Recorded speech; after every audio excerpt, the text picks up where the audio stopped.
I'm safe in saying he's the nation's favourite role-playing sadomasochistic serial killer. It's the cute and cuddly Mr. Jamie Dornan, ladies and gentlemen.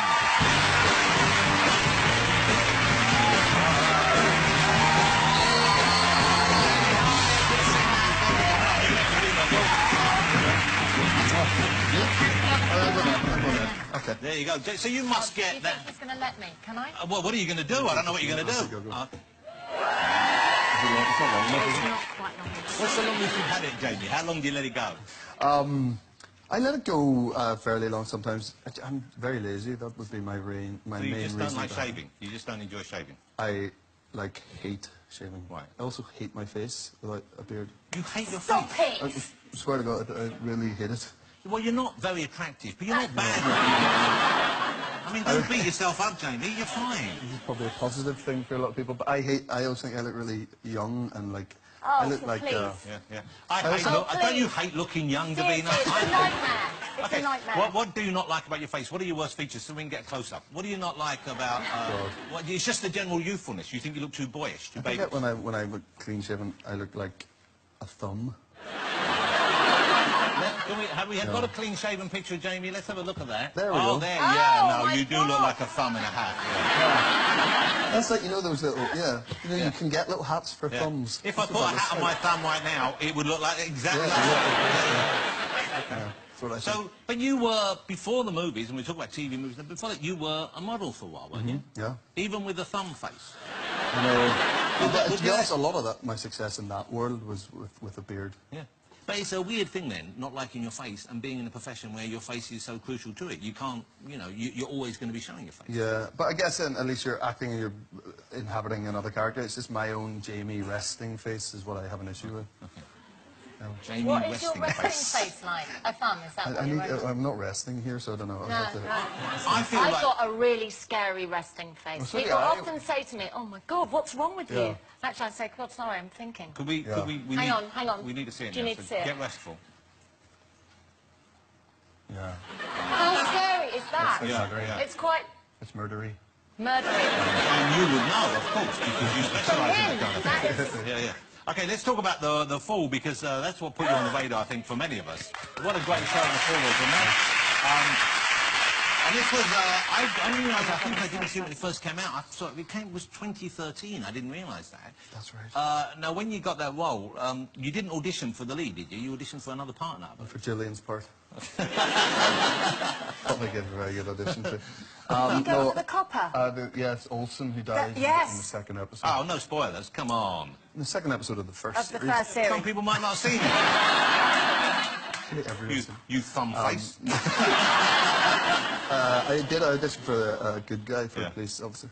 And that's so good that you... Sorry, but how great is that you went from that part and then they said, actually, we'd like I know, because usually it actually happens the other way around. You go in for, like, one of the sort of jazzier parts in a production and you sort of think it goes relatively well or whatever, and then they say, look, they loved you, but they're going to bring you back in for, you know, the postman or something. You're like, oh, well, okay. But were you worried then that you got passed over for being the good guy and they just said, well, no, you know, but you clearly are a psychopath? Yeah, I mean, look, I don't know what that says about me, but when I'm trying to be... Maybe it's my resting face. Resting psycho. Yeah, exactly. And do you enjoy playing the troubled characters? Because he is obviously a damaged human being. Yeah. Christian Grey is somewhat damaged also. Yeah. I mean, I think there's a reason why, you know, damaged characters are always at the forefront of drama. They're more interesting, you know, to observe. I do like it. Again, I'm not sure what that says about me, but I do enjoy playing characters who are a little bit, you know, broken. Okay, this is from the new series. This is Jamie in the Fall. If you haven't seen it already, you've got to watch it. It's just a great show. But, you know, don't worry, we haven't spoiled too much yet, have we? Just no. Okay.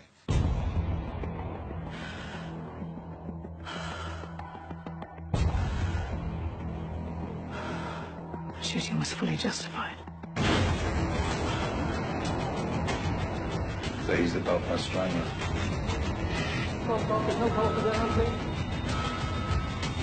I want him to live so that he can spend the rest of his life in prison.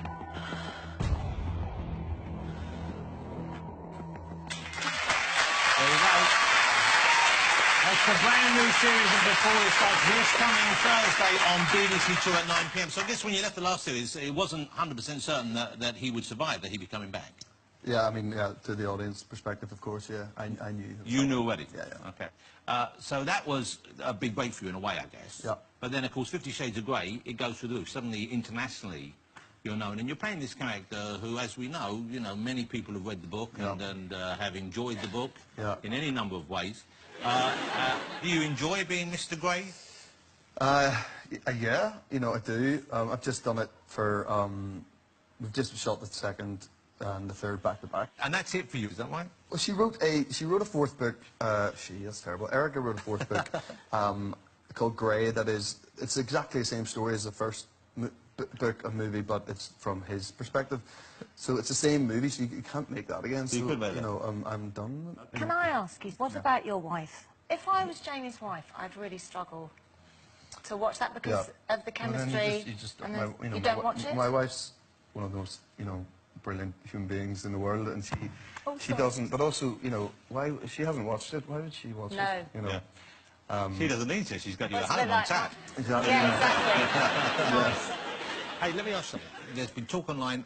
Are you nude in the film? Are you full frontal? Are you naked? A lot of people want to hear this. I'm not that interested myself, but I feel it's a public service. I need to ask this question. Davina asked me to ask this just before the show. I haven't seen it, so I don't know what. You must have seen it, but do the rest of us get to see it? That's what I'm asking you. I don't even know. You don't know? I don't know where the cameras were. I don't bother myself with that. So you were naked when filming? I don't find that, so I don't really care about all sort of stuff, Okay. I'm not like nudist beach guy, but I don't really mind. You're not Orlando Bloom. You're not out paddleboarding, but at the same time that was. Oh my God! What was he doing? What was something. Amazing. I must admit, you can see why he's proud of me. You wouldn't see me doing that. No. I hate paddleboarding. No. Very good for the cause. No. Okay, so let's move on from Grey. Yeah. Because I want to ask you about things. We've got the kids in the room from Stranger Things. You've done a big thing for Netflix as well. Let me get this title right. Siege of Jadotville. Now, this is a historical story. A true story about an Irish UN peacekeeping force who were sent out to the Congo in 1961 with that intention of peacekeeping, and they didn't think they were going to come under any kind of into any sort of combat, and they ended up in this 5-day brutal siege.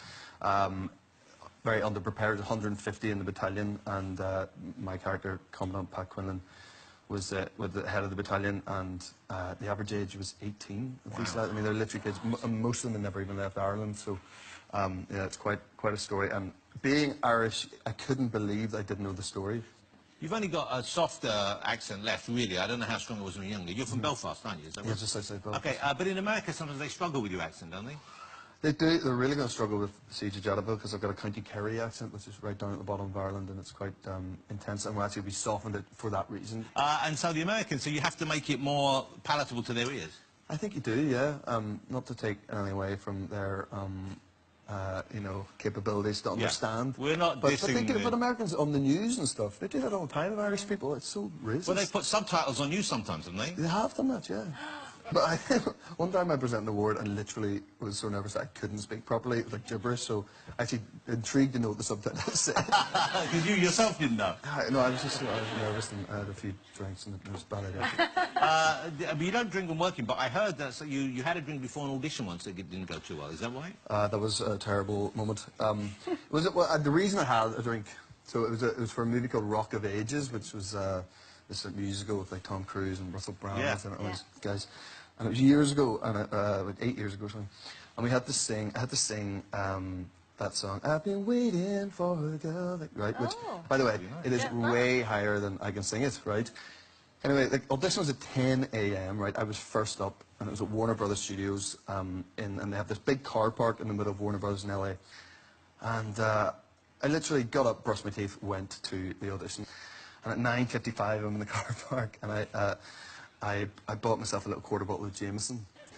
And I thought this would be brilliant, it would give me a bit of confidence. Yeah. And it was good for your voice, it was good to warm up the vocal cords. Of course it is, yeah. But of course the only thing I'd had that morning was like, toothpaste, I had breakfast. And I just sat there and I thought, right, here we go. And I just drank it and instantly puked. Like, instantly, as soon as I opened the door, I was just like outside, vomiting. And all these people, all these like Warner Brothers execs and all just driving past, like looking at me. So then I'm like, didn't think forward. I didn't plan to puke, but I should have thought forward that I should have something to freshen the breath after at least the whiskey. Yeah. So then I go into this audition just thinking puke and whiskey. Wow. And then try to sing that song, which I got nowhere near. It went so badly that I was going, like, can I leave? I just don't want to do this anymore. And he was like, no, I saw something there. Like, well, let's do it again. Why don't we just go again? I think you're getting into the groove now. We're in this tiny little room. It was just smelling. So a man comes in looking like a thumb, smelling of puke and whiskey. Can't hit the notes. I know, it's amazing I didn't get the... You didn't get the part. Yeah. Well, The Fall is back this Thursday, so BBC 2 at 9 p.m, so don't miss that. Ladies and gentlemen, Mr. Jamei Dornan. Jamei Dornan, Jamie and Davina are sticking...